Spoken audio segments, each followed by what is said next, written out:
We got a weekend project, or at least a couple hours project. So I got in this Smittybilt 9,500 pound winch to put on that Ram Express truck, put it right there on the Weston grill guard winch mount tray. Got all this stuff in from Amazon.com. Also got in a Weston flip up winch tray. Here we have to have license plates displayed in both the front and the back of the truck, so I needed to get this license plate relocator. We'll see how that works. And then I also went ahead and purchased a set of these KC highlights, Apollo Pro Series 100 watt. This is a pencil beam or spotlight type of configuration, so I'm really excited to see how these work. We're going to break this installation up into a couple of installs, probably 2 or 3 installation videos, separate ones. And so we'll start with the winch. So I went with the 9,500 pound winch. It's a recommendation that I've read online that you take the weight, the actual weight of the vehicle, multiply it by 1.5, and that's a pretty good starting point of rule of thumb of the size of the winch that you should put in. Now there's some pretty good arguments though that a little bit larger winch, the next size up, is about a 12,000 pound winch. Pretty good argument is that if you are stuck in mud, stuck in snow or whatever it happens to be, and you need to use a winch, well, there's going to be a little bit more weight that you're pulling or a little bit more difficulty that you're going to have to pull your vehicle out of. So maybe the 12,000 pound winch is a good argument for that. But I went with the 9,500. It's a little bit smaller winch and should fit into the winch tray quite easily. You know, I looked at the winches sold at Harbor Freight. Those are very well rated as well. One thing I didn't like about those is if you look at the manual closely, there's a use or load rate warning on it that you're only supposed to be actually winching for about 45 seconds and then let the thing cool for 15 minutes or something like that. And I don't think that's going to do. This one, Smittybilt, very, very well rated, and kind of excited to get this thing installed. So just unboxing, I've opened this thing up before and was looking things over. This is an important document, gives you some real quick how-to to wire the solenoid to the motor itself. And opening this thing up right here, okay, this is the actual clevis hook that we're going to use on the winch once it's all put together. Hardware to mount the winch to the winch tray. Put that stuff back in here for the time being. I went ahead and bought some dielectric grease that we'll be using on all of the electrical connections. This is our remote control right here, and this is the winching strap. So what you do with this, of course, is they don't recommend that you grab the hook by hand. They actually recommend that you apply this to the hook, to the hook, and pull it to reel it out. Use this instead. So I'll kind of set this aside. This is the negative battery cable, so this obviously connects up to the negative pole on the battery. This is a 6-foot cable. Talking to some other folks, listening and reading online, it sounds like this may not be long enough to attach from the winch itself, the motor area, to the battery in this Ram Express truck. We will find out. Some initial checking yesterday indicates it may not make it, so maybe a little bit of situation there. This is the solenoid. Okay, right in here is where that remote control will connect to. That goes later. All these cables and wires here will connect. For the most part, they're going to connect from the solenoid to the motor.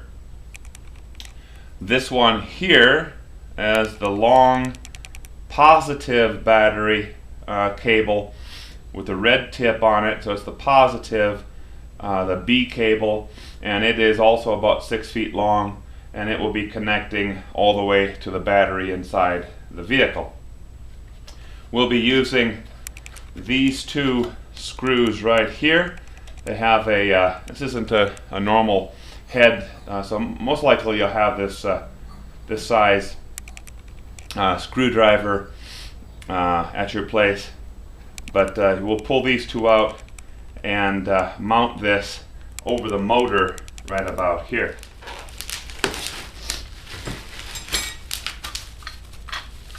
This is what's called the fairlead, right there. That's the fairlead, the roller system. And this will actually be a slight modification on the install because we're going to include this Weston winch tray license relocator first, and I'll show you how that goes. This is various different mounting hardware to attach the solenoid to the winch tray.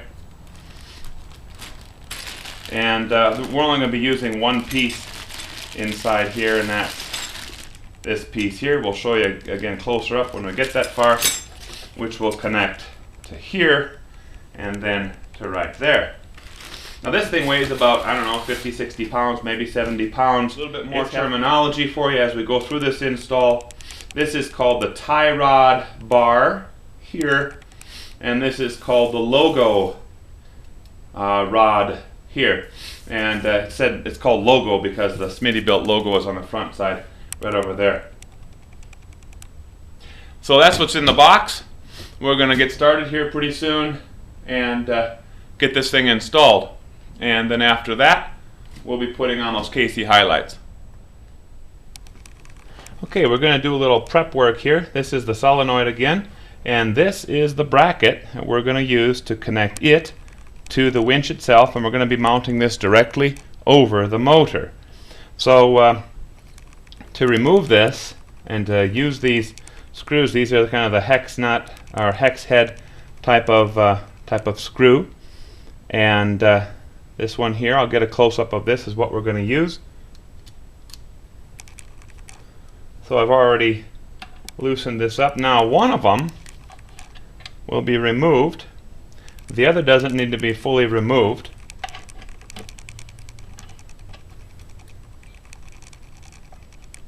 Is it just slides over in this slot, and this pushes forward, gives it the proper alignment.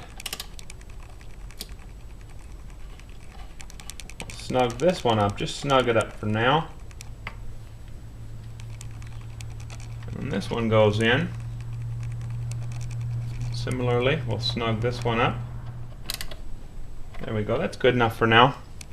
Then these two will be used to mount the solenoid and this whole attachment now to the winch itself.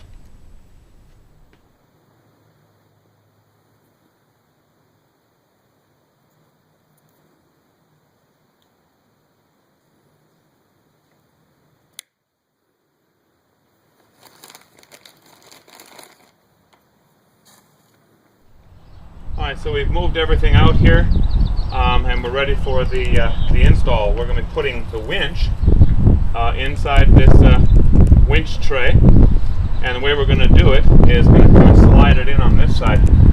To protect this plastic bumper, I've placed a little bit of cardboard in here. I did a dry fit on it, and it does fit, but I did actually scratch up this plastic bumper a little bit. So if you're going to do this, I definitely recommend putting in a little bit of cardboard protector right over there, or some sort of thing to protect that as you're moving that thing in.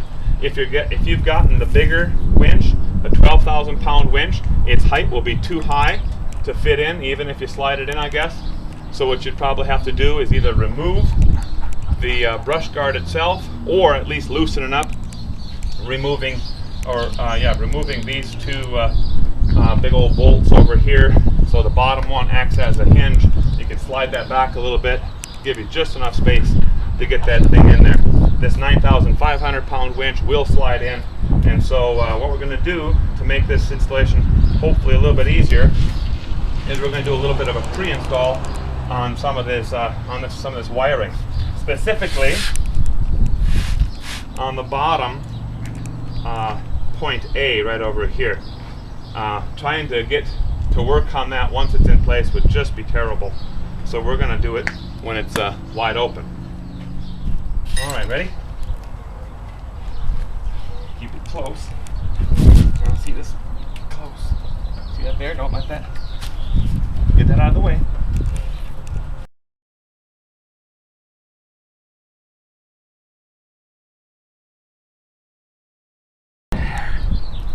Okay.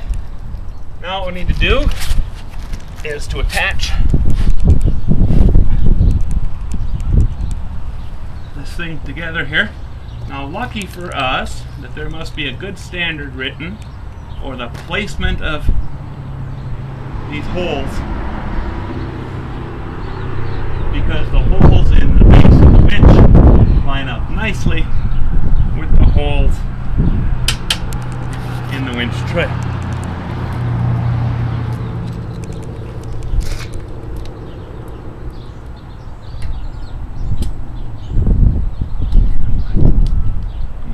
Start this way. All right.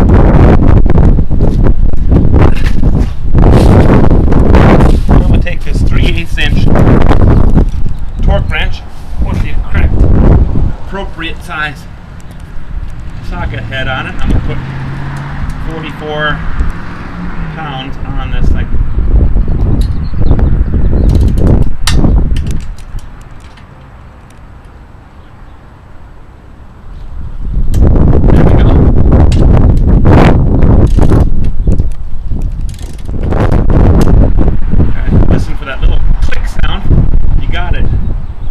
Washers now are completely compressed, and I guess officially that winch is mounted.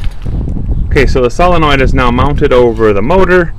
This was actually about the most difficult part, because this little piece right here, which is the tie rod bar, connects to the tie rod bar, had to remove this. That's not hard, but then you see that that's what connected up to this attachment for the solenoid.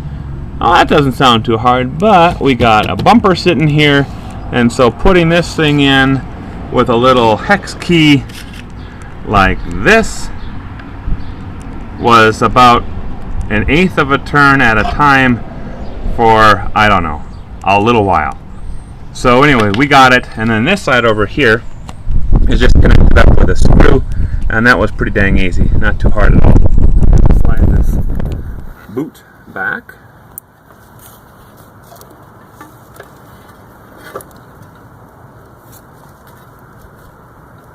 There we go. That'll stay there. Now, put on these washers. Thusly. Lastly, a nut. Just gonna get her started with my hand.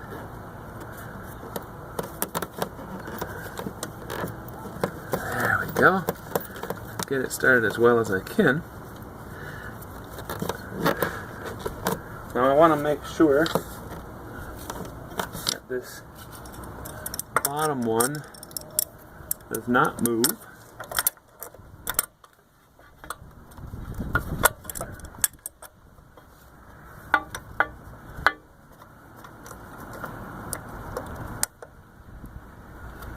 And I do top, and they tell you just to tighten it enough. Don't over tighten. So we'll be just fine here.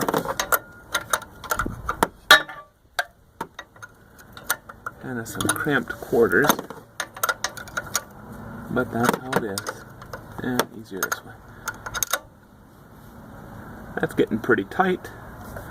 Nothing has moved. We're good. Alright, well now it's time to put the fairlead on. However, we're going to do a little bit of a modification on this. And because here we need to have back license plates showing, like they can see, plus we have to have front license plates showing. So I bought this Weston attachment. This needs to go on first. The fairlead is over the top of it. And that will then allow us to have a place to mount the license plate with another attachment that you'll see in just a little bit. Alrighty, well we got that on. Now we're going to attach the clevis hook here, which is pretty easy to do. We need to pull this cotter pin out, attach it here, and then just put the cotter pin back in place. Alright, well that is the winch. As far as I'm going to take it now, we're going to take it in to a local shop and get the electric done, which won't be much. It won't be too much work. The next thing we're going to work on is mounting some of these lights, the KC highlights.